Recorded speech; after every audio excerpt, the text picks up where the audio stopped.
Legawa nampa kritik.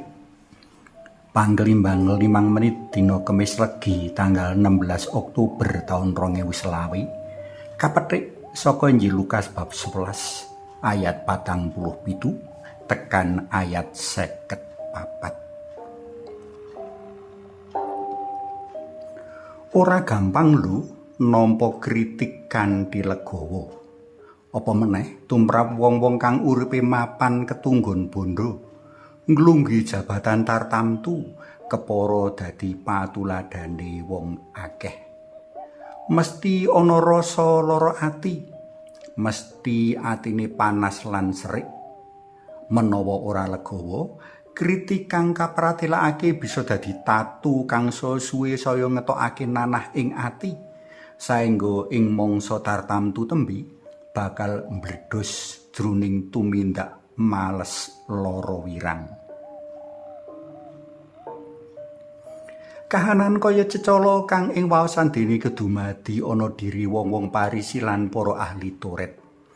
Pirang-pirang dina iki pasaman suci ngaturake waosan kang ngemut Gusti Yesus nyelathu wong-wong Parisi lan para ahli Taurat.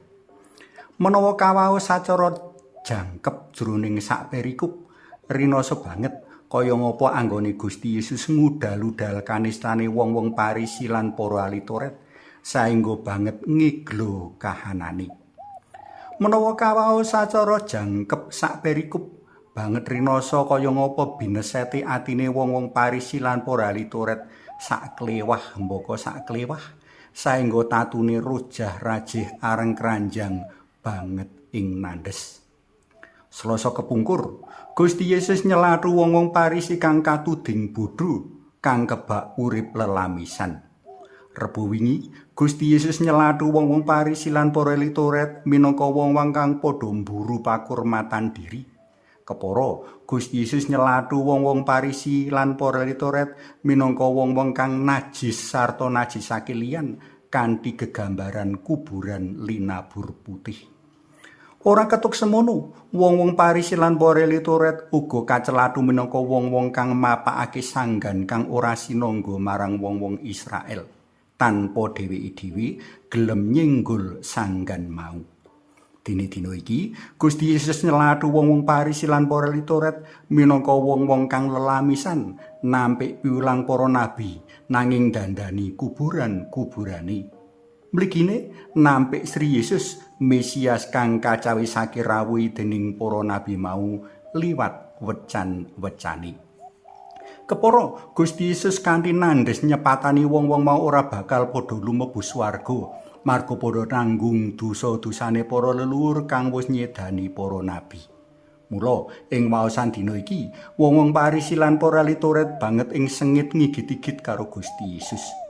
Wong-wong mau tansah ngetut Gusti Yesus jroning tindak nyandung njrimpung panjenengane engga ketuk ing titi mangsane tembe lara wirange wong-wong mau winales.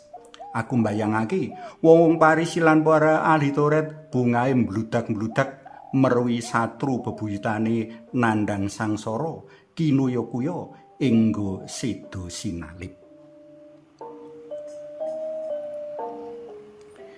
Para tresna pelem kinasih, kritik kalebu kritik kang kapratelakake kanthi kurang wicaksana, satemene banget piguna kanggo gegulang diri amrih dadi wong-wong kang becik selaras karo karsa dalem Gusti.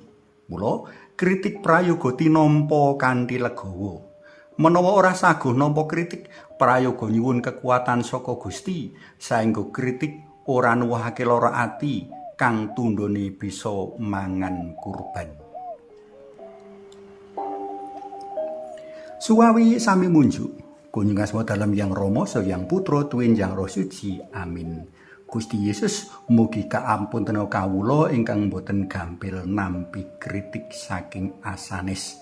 Mugi ing salebeting kritik kawula sumerep paduka ingkang rawuh mbabar kasainan. Mugi nurna Yang Rama Yang Putra Tuwin Yang Roh Suci kados mula buka sakmenika sarta sak lami-laminipun. Amin. Kunjung asma dalam Yang Rama Sang Putra Tuwin Yang Roh Suci. Amin.